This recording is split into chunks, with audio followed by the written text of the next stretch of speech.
to Code Frog, and today I'm going to do a simple for loop example for C++ programming. So let's dive right in. So I'm going to add a comment here. So a for loop, you're going to have firstly your initialization. I could spell it.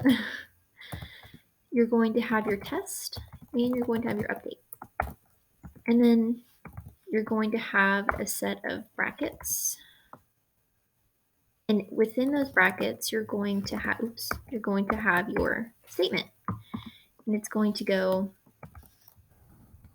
here, ending with a semicolon.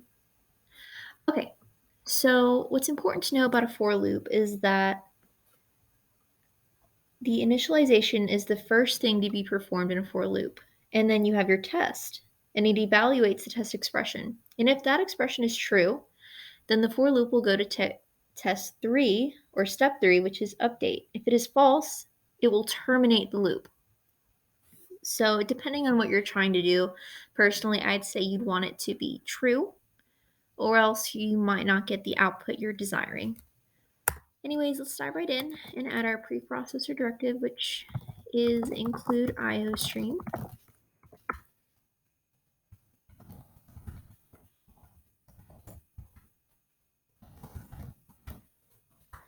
So for our example today, we're going to do something very simple. We are going to create a simple loop that prints the word hello 5 times. So let's create a variable name.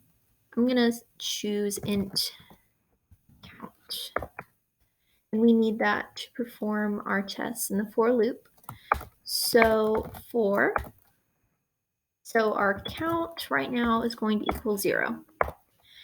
And we're going to say that right now our count is less than 5, because it is, because we said that count is equal to 0.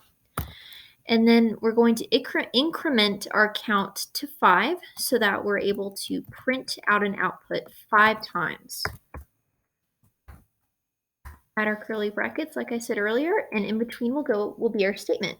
So here is a statement where we will be able to output the string hello 5 times.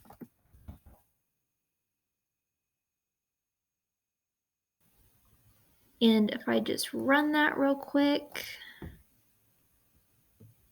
you will see that the program allowed us to output hello 5 times. If you have any questions or if you think there was any room for improvement, please let me know. I hope that helped. Have a great day.